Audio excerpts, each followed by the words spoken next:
Coming up next, Adrianti Rusli.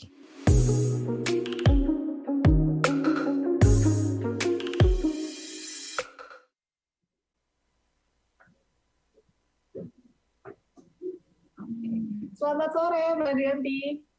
Sore. Halo Mbak, sudah siap untuk memulai sesinya? Udah sih nih. Oke, baik teman-teman yang mau mengajukan pertanyaan seperti biasa bisa langsung ke Slido ya teman-teman, nanti akan dituliskan di bawah sini linknya. Silakan Mbak Adrianti. Oke, thank you.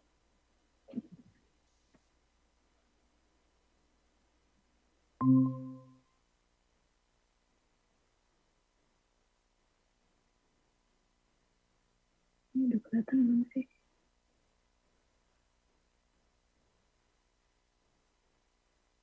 Udah kelihatan belum ya? Udah kelihatan. Oke, jadi selamat sore semuanya. Mungkin saya perkenalan dulu. Nama saya Adrianti Rusli. Saat ini saya bekerja sebagai front-end engineer di JYSK Group Singapura. Itu perusahaan tentang perskincarean, tapi basisnya di Singapura. Di Indonesia sendiri itu cuma engineer-nya semuanya di Indonesia, tapi whole office-nya semuanya di Singapura.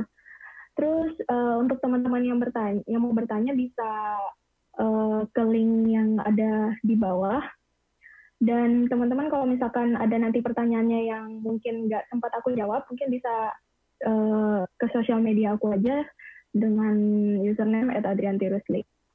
Jadi pada sore hari ini aku bakalan bawain tentang Wonder Woman in IT Industry. Pertanyaannya kenapa sih kita perlu membahas tentang perempuan di IT industry? Karena seperti yang teman-teman bisa lihat saat ini, mungkin juga coba deh, let's see the truth. Pasti aku yakin kalau lebih dari 50% teman-teman yang nonton Indonesia Website Award ini pasti laki-laki deh. Aku gimana ya, bukan untuk less hope juga buat yang perempuan, enggak, tapi di IT industry ini udah sangat terkenal banget kalau didominasi oleh laki-laki. Makanya menurut aku tuh materi ini sangat penting untuk terus dibawakan oleh setiap perempuan-perempuan yang bekerja di industri teknologi informasi ini. Oke, jadi poin-poin yang bakal aku bahas ini, yang pertama itu pada mulanya, di sini kita akan berbicara sedikit tentang sejarah, kemudian kondisi saat ini, bagaimana industri teknologi informasi di tahun-tahun sekarang. Kemudian aku akan ceritain sedikit perjalananku di industri ini. Kemudian tips-tips untuk masuk ke industri ini.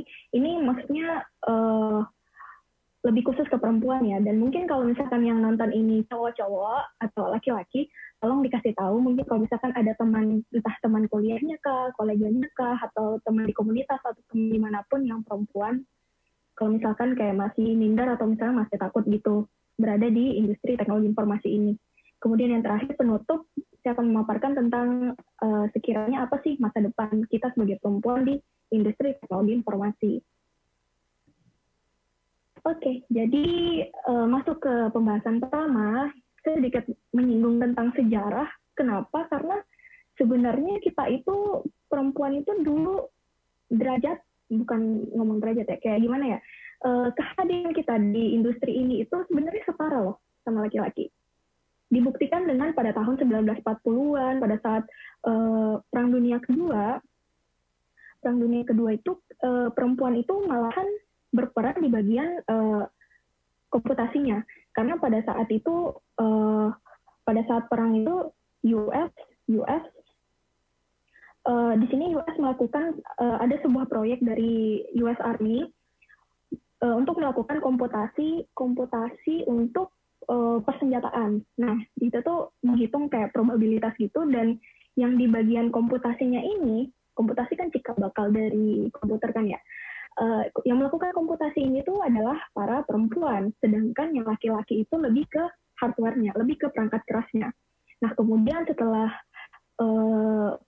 Perang Dunia Kedua ini, di akhir Perang Dunia Kedua muncullah proyek baru di 1950-an.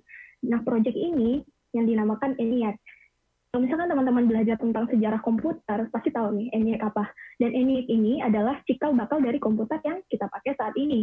Nah, di proyek ENIAC ini juga yang ngerjain tentang komputasi dan persoftwarean itu ya perempuan, dan laki-laki itu bekerja pada balik lagi ke hardware engineering-nya.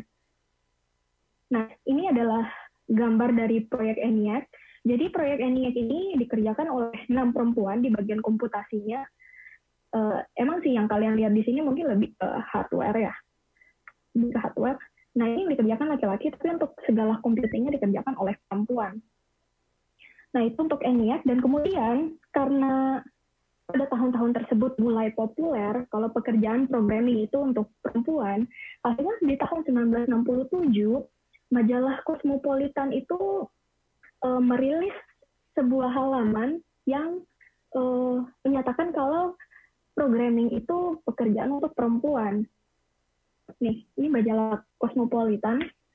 Di sini di artikelnya itu memuat kalau misalkan 20 tahun lalu, let's say 60, 40-an, ya let's say 30-an lah, perempuan itu cuma bisa jadi sekretaris, guru, ataupun librarian, atau pekerja sosial, atau bahkan suster. Nah, sekarang kita udah punya pilihan baru nih sebagai perempuan, pekerjaan untuk perempuan, yakni programming, itu pada tahun 1967. Nah, kemudian masuk ke 1970 dan 19 sampai ke era 70-an, 80-an, minat perempuan di bidang computer science itu meningkat. Sekitar, kalau nggak salah, sekitar 37%.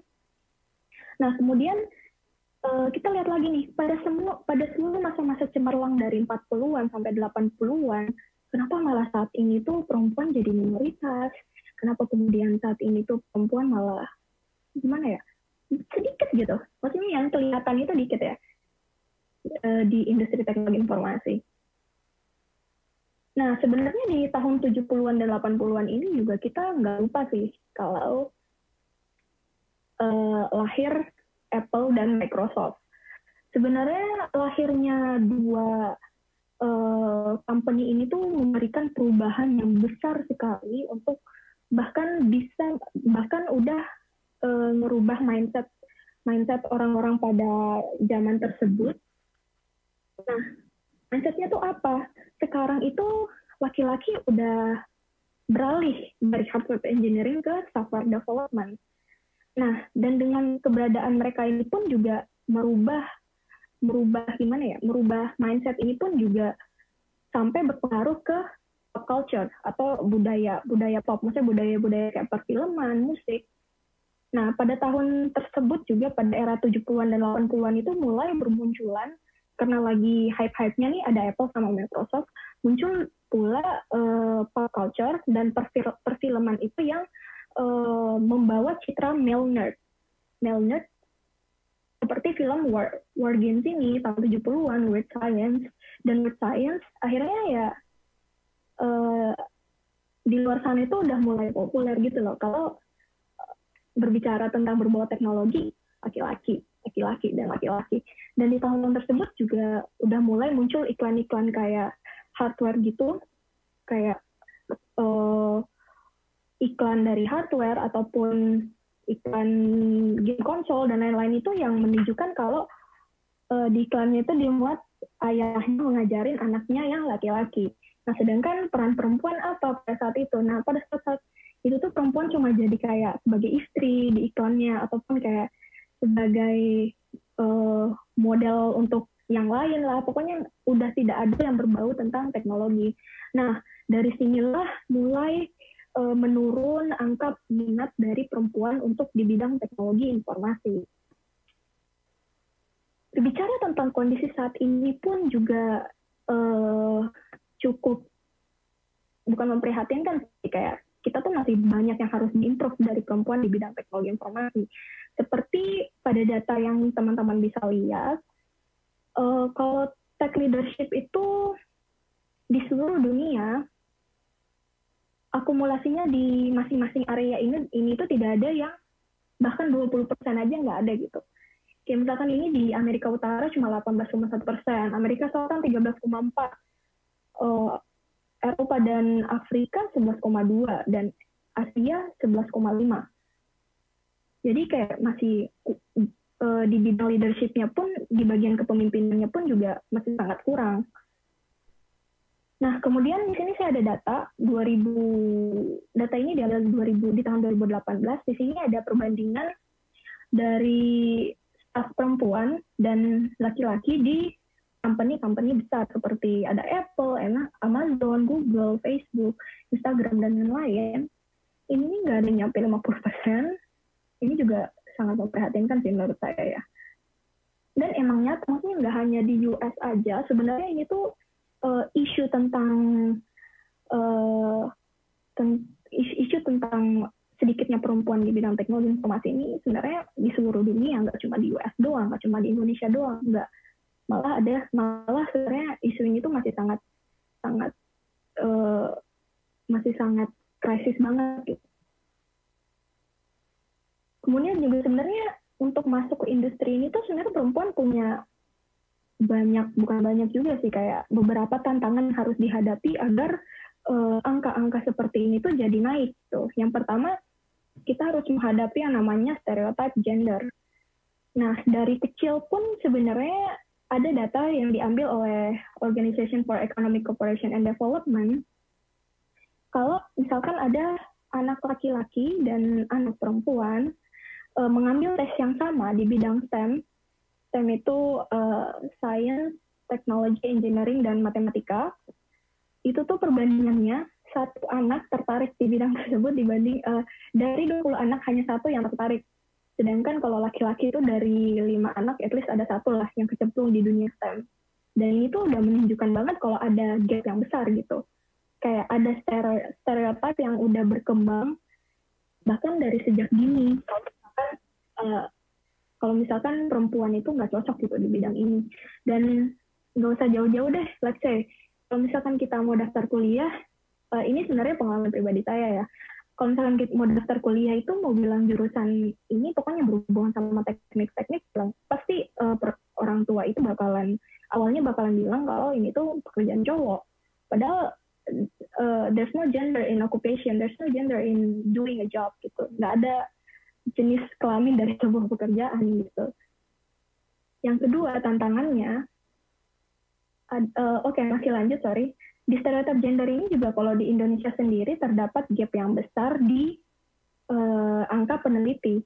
Nah, peneliti laki-laki di bidang STEM ini 69%, sedangkan perempuan 31%. Lagi-lagi nggak nyampe 60%. 40 pun juga nggak dapat, 45 juga nggak dapat. Gitu. Yang kedua, kurangnya talent pool. Sebenarnya berangkat dari permasalahan stereotip gender ini, akhirnya kita itu para hiring manager ataupun orang-orang HRD pun jadinya kekurangan data gitu loh tentang perempuan, yang kandidat-kandidat perempuan yang di mana ya, di database mereka tuh jadinya sedikit gitu loh yang perempuan, karena ada stereotip, karena dari minat pun juga perempuan akhirnya sedikit di bidang teknologi informasi, akhirnya berdampak ke kurangnya talent pool. Kemudian ada kecenderungan yang saya sebut di sini favoritism. Teman-teman juga bisa googling favoritism itu apa.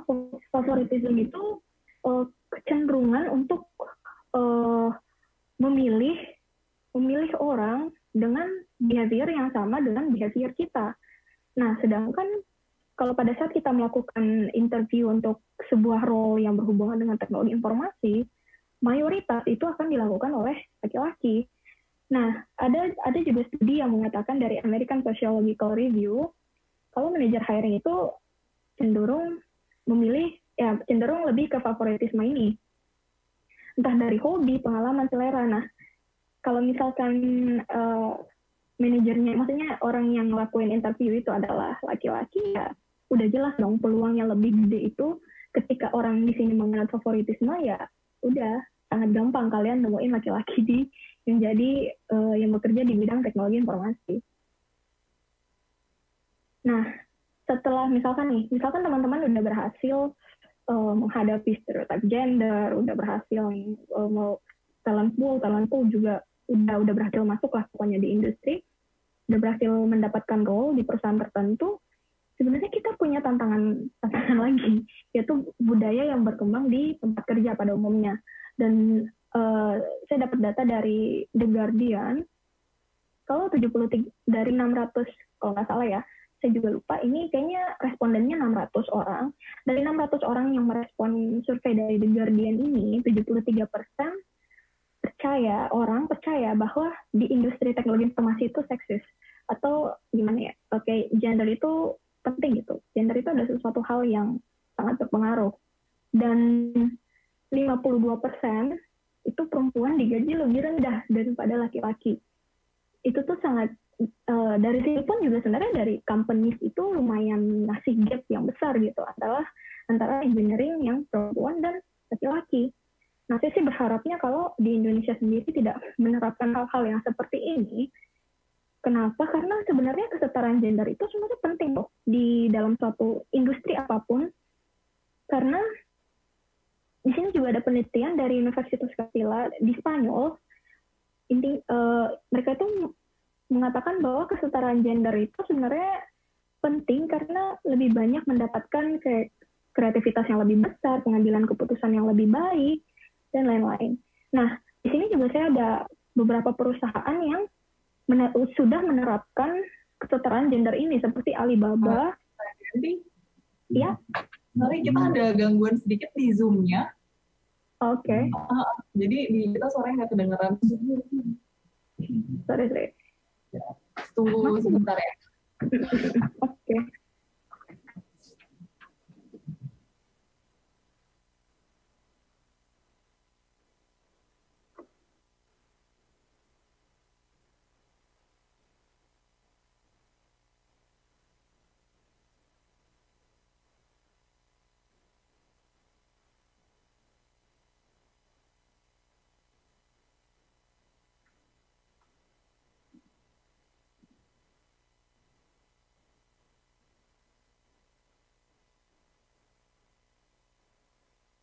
Mungkin kalau teman-teman yang udah kepikiran pertanyaan antara tentang gender gap ini, mungkin bisa langsung bertanya aja ya, linknya aku taruh di setiap slide, di bagian kanan bawah.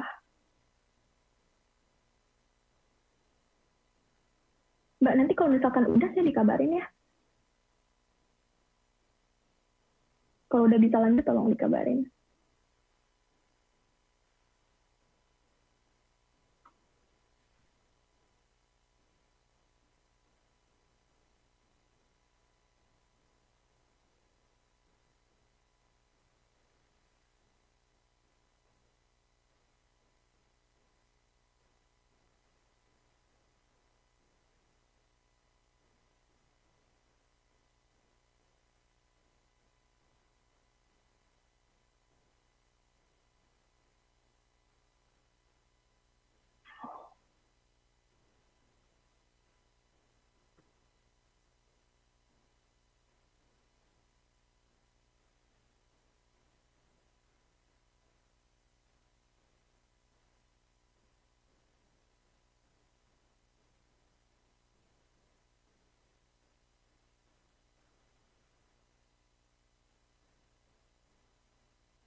Ya, Mbak Adrianti. Iya, udah bisa ya? Boleh dilanjutin? Oke. Ya. Mohon maaf teman-teman, ada kesalahan teknis. Iya, nggak apa-apa. Ya, boleh dilanjutin, Mbak. Oke, jadi aku lanjut ya. Sebenarnya, jadi ya balik lagi yang aku bilang tadi yang mungkin nggak kedengaran, kesetaraan gender itu sangat penting untuk kemajuan sebuah industri, entah itu enggak cuma teknologi informasi, tapi semuanya. Karena kenapa? Ada penelitian yang mengatakan bahwa menerapkan kesetaraan gender ini di sebuah perusahaan itu dapat meningkatkan kreativitas dan pengambilan keputusan yang lebih baik. Nah, di sini ada 2 contoh company yang udah menerapkan kesetaraan gender seperti Fortune 500 dan Alibaba. Pasti teman-teman tahu dong Alibaba ya. Jadi yang aku lumayan baca sih si Alibaba ya. Alibaba ini Jack Ma pernah aku habis baca artikel gitu, kayaknya di Tech in Asia yang ngeluarin, Jack Ma pernah bikin statement kalau salah satu kunci kesuksesan perusahaannya itu karena banyak perempuan, dan angka perempuan di Alibaba ini tuh mencapai 52%, dan menurut itu cukup setara ya antara perempuan dan laki-laki di Alibaba gitu. Oke, flashback sedikit perjalananku bisa masuk di industri teknologi informasi ini sampai ke karirku yang sekarang ini. Sebenarnya aku juga bukan yang udah expert banget sih, aku di industri ini baru 3 tahun dan aku masih 22 jujur. Oke, jadi semua itu diawali awalnya aku pas kuliah pun juga sebenarnya nggak bisa ngoding loh, sama sekali nggak bisa ngoding. Tapi pada saat tahun-tahun terakhir udah mulai zaman-zaman magang, di situ tuh aku mencoba untuk keluar dari zona nyaman, memberanikan diri untuk magang sendirian, di mana sebenarnya kampusku itu mengizinkan untuk berdua. Nah, tapi aku milih untuk sendirian. Terus ya udah, aku memilih jalan tersebut dan magang di salah satu agensi di Bali. Waktu itu aku kuliahnya di Bali. Nah, di situ tuh dengan magang ini pun aku jadinya belajar, jadinya bisa ngodingnya pas magang.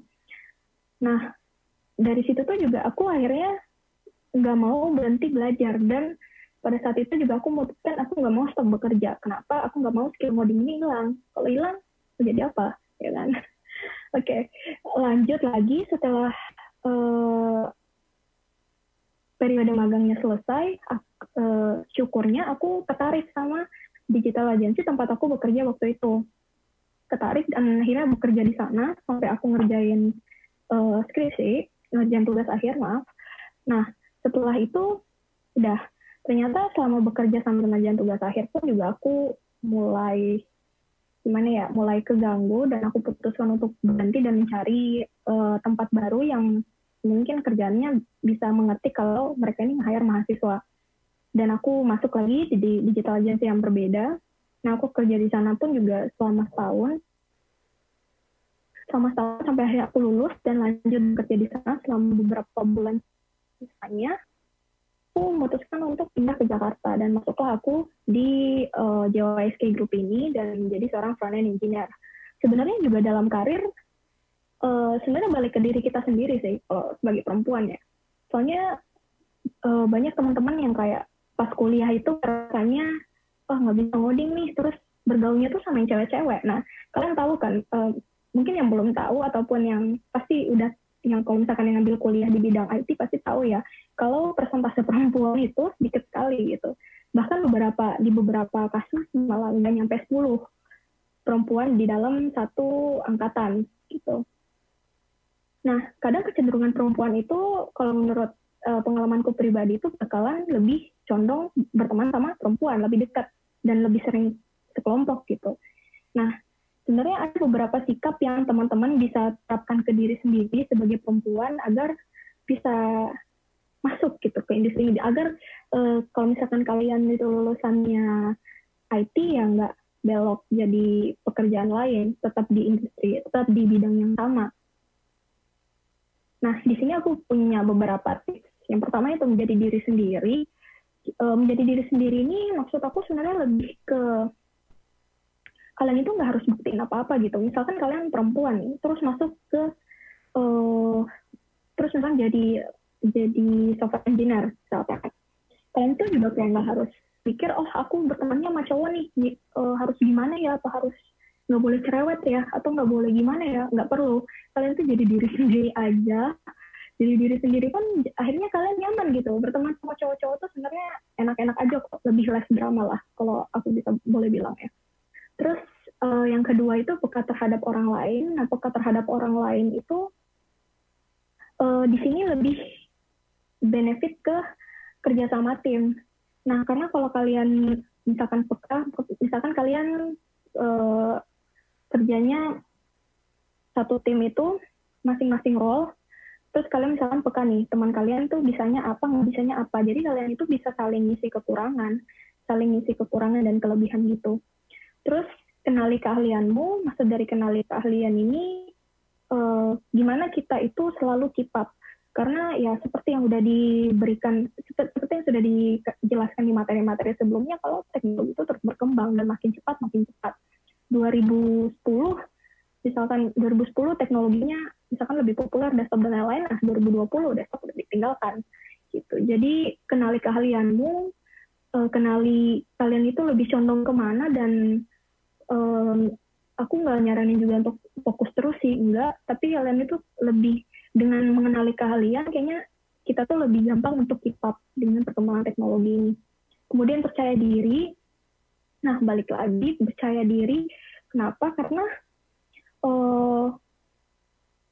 kalau kalian udah punya self-confidence, jadi kalian nggak perlu takut untuk, misalkan, let's say di tim lah, kalian ada meeting nih, bahas suatu fitur.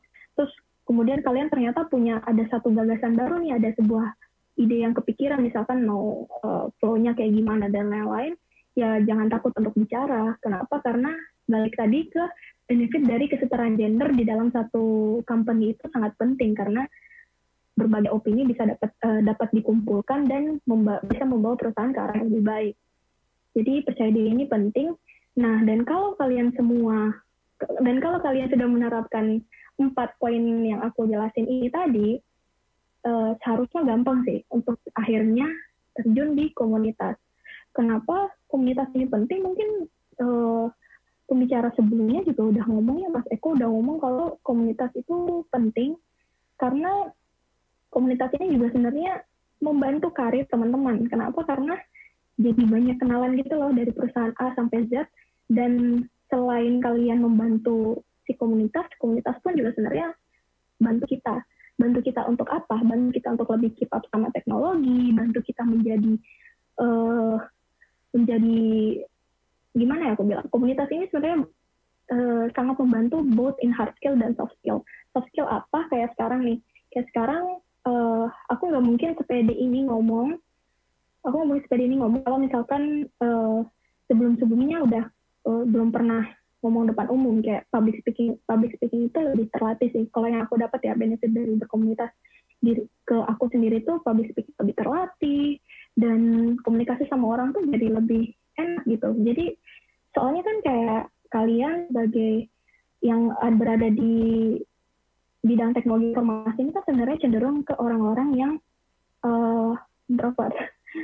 introvert, jadinya kan lebih kayak kurang, energinya tuh lebih sedikit gitu loh untuk bisa lebih langsung bisa ngomong sama orang, bisa ngomong depan umum dan lain-lain. Dan komunitas ini cukup membantu pun juga di dalam karir kalian, karena jadi banyak kenalan, jadi punya point of view yang baru lagi, entah dari satu teman dari company lain ataupun dan lain sebagainya. Jadi menurutku komunitas ini juga penting selama kalian berada di industri teknologi informasi. Nah, berbicara sedikit tentang komunitas, sebenarnya sebenarnya komunitas IT di Indonesia itu sebenarnya udah banyak sih. Cuman, nah ini masalah lagi sih, cuma kebanyakan ya balik lagi didominasi sama laki-laki. Nah, kalau problematik aku sendiri sih pas masih awal-awal masuk ke industri itu ya minder karena ngelihatnya cowok semua, gimana ya, kayak takut gitu loh, kayak takut nggak punya teman dan lain-lain, dan takut nggak ada yang ngajakin ngobrol. Nah, sebenarnya juga untuk perempuan sekarang ini udah mulai berkembang juga komunitas-komunitas khusus untuk perempuan. Kalau misalkan teman-teman minder ataupun merasa kurang pede berada di komunitas yang didominasi oleh laki-laki, sebenarnya di Indonesia udah banyak kayak Girls in Tech, Women Tech Maker, Female Geek, ada juga Coding Mom, dan pengetahuan WP. Jadi kalau misalkan teman-teman nggak pede ya boleh join ke salah satu komunitas ini ataupun komunitas-komunitas perempuan lain yang tidak sempat aku sebutin di sini. Terus juga kalau misalkan teman-teman yang lain yang pengen yang suka dengerin podcast gitu tentang perempuan di industri teknologi informasi ini, ada sebuah podcast yang aku sangat senang sekali untuk dengerin, soalnya isi podcast ini tuh mengenalkan kita kepada sosok-sosok perempuan hebat yang bekerja di industri teknologi informasi, yakni Kartini Teknologi. Bisa cek di Twitter, Spotify, atau di Anchor juga kayaknya harusnya ada sih. Oke, masuk ke penutup. Sebenarnya apa sih masa depan kita di industri teknologi informasi ini? Sebenarnya melihat lagi dari masalah-masalah yang sudah aku paparkan tadi, sebenarnya dengan makin banyaknya perempuan di industri ini tuh kita bisa menghilangkan yang namanya kesenjangan upah. Seperti dari tadi ada data yang bilang kalau upah perempuan itu digaji lebih sedikit daripada lelaki. Jadi kita bisa menyelesaikan beberapa masalah ini ketika jumlah perempuan itu udah lebih banyak. Dan yang kedua itu kita bisa mengubah mindset yang tadinya perempuan itu sedikit, akhirnya jadinya ketika perempuan ini sudah banyak, akhirnya kita bisa merubah mindset orang-orang kalau perempuan ini juga bisa ngoding, bisa kerja jadi software engineer dan lain-lain. Kemudian yang ketiga, peluang tiada habisnya, karena teman-teman bisa lihat kan, era sekarang ini adalah eranya teknologi. Jadinya ketika kita masuk ke industri ini, sebenarnya itu peluang itu nggak ada habisnya gitu. Dan yang terakhir, kita menciptakan industri yang baik, karena adanya kesetaraan gender itu tadi, lebih banyak gagasan-gagasan baru dan yang lebih beragam, dan mendukung pengambilan keputusan yang lebih baik. Itu aja materi aku pada sore hari ini. Ini untuk sumber dan presentasi aku bisa diakses ke sini. Dan terima kasih udah nonton, dan kalau misalkan ada pertanyaan dan lain-lain bisa reach out ke aku di Adrianti Rusli dan Eiffel Factory Labs. Dan Eiffel Factory Labs ini kayak perkumpulan orang-orang yang senang ngulik-ngulik tentang teknologi gitu loh. Jadinya boleh follow ke sana, ini di Twitter, boleh follow ke sana dan bisa baca blog-blog yang kita publish gitu. Itu aja dari aku, terima kasih. Kembali ke MC. Oke, thank you Mbak Genti. Ini kita ada beberapa pertanyaan yang masuk di Q&A. Kita akan present pertanyaannya. Oke. Nah, oke. Ada 5 questions, karena kita masih ada waktu, kita akan jawab 5-5-nya ya. Yang pertama, hai Kak Andrianti, thanks buat insight-nya. Bagaimana ya kira-kira orang-orang di sekitar kita mendukung perempuan dalam IT? Ada pengalaman support ketika kakak di komunitas? Ya. Oke, jadi untuk support ini sebenarnya misalkan teman-teman sekali datang ke meetup, aku pernah waktu masih di Bali, aku pernah sekali nyoba datang ke Bali JS. Nah, pas di Bali JS ini aku kayak seneng gitu loh, sebenarnya teman-teman di komunitas itu welcome banget kalau ada perempuan yang datang, asalkan mau aja dulu datang gitu, datang lihat, dan pada saat pulang pun juga diajakin ngobrol dan dibilang dikasih tahu kalau next meetup datang lagi ya, terus dong boleh datang dong ke meetupnya Desi juga kayak gitu. Sebenarnya teman-teman laki juga sebenarnya welcome sih, asal dari kitanya berani untuk datang dulu ke meetup gitu sih kalau untuk berkomunitas. Oke. Nah, kita lanjut ke pertanyaan selanjutnya. Mbak Andrianti waktu kuliah jurusannya apa dan fokusnya kemana? Apakah baru belajar coding saat mulai magang? Dan gimana cara ngajar materinya kalau udah sambil kerja? Oke, jadi aku kuliahnya itu jurusannya ilmu komputer, dan sebenarnya di waktu tahunku itu masih ada pengambilan konsentrasi di saat semester 5. Nah, di situ tuh sebenarnya aku udah ngambil konsentrasi tentang software engineering, cuma ya balik lagi dan ngoding. Dan waktu magang itu sebenarnya gimana ya, dari pas aku kerja sama kuliah itu juga sebenarnya ada perbedaan yang cukup signifikan antara pada saat udah di industri dan pada saat kuliah. Jadinya ya sebenarnya kayak belajar dari awal juga sih namanya, tapi karena kan dia juga udah diajarin tentang algoritma, data structure, dan lain-lain. Nah, seperti yang udah dijelasin tadi di presentasi Mas Eko, kalau misalkan di sana udah kuat, sebenarnya akhirnya belajar ngodingnya jadi gampang sih. Gitu. Yang penting fondasinya udah kuat dulu. Oke. Ini sepertinya makin banyak pertanyaan yang masuk, kita akan jawabnya yang di atas-atas aja yang ada vote-nya. Nah, pertanyaan berikutnya adalah bahasa pemrograman apa yang jadi andalan Mbak Andrianti sekarang? Selain tadi di agensi, apakah ada pendidikan informal yang membantu untuk Mbak sekarang? Apakah ikut kursus lagi?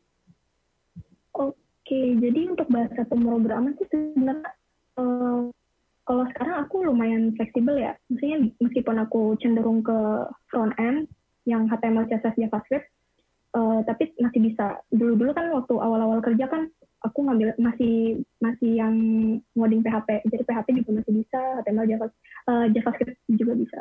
Terus selain di agensi, oh ya sekarang itu aku sebenarnya kerjanya bukan di agensi lagi sih. Sekarang itu udah product based. Jadi aku kerjanya itu sekarang itu aku kerjanya itu lebih ke e-commerce, terus pendidikan informal yang membantu ikut kursus lagi.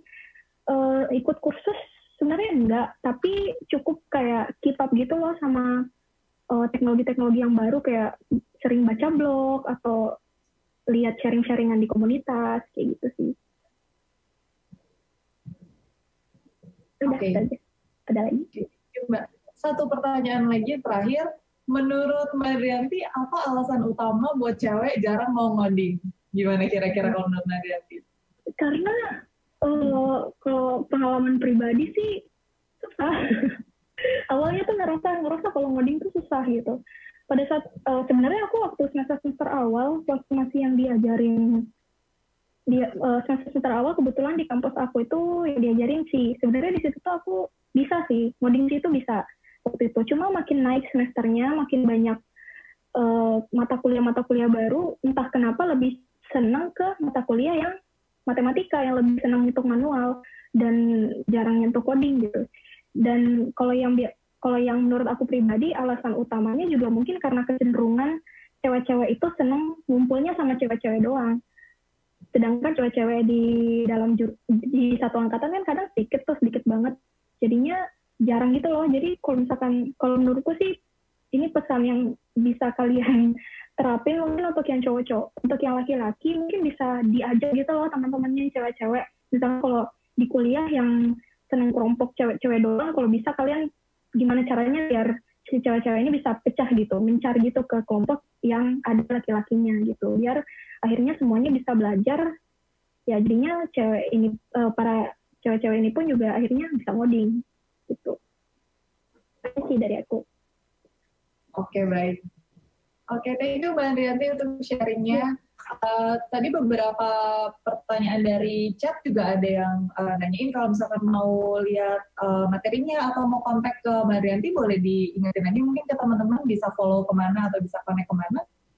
Oke, jadi kalau misalkan kalian ada pertanyaan yang belum dijawab atau bisa mention ataupun mau DM di Twitter aku @adriantirusli.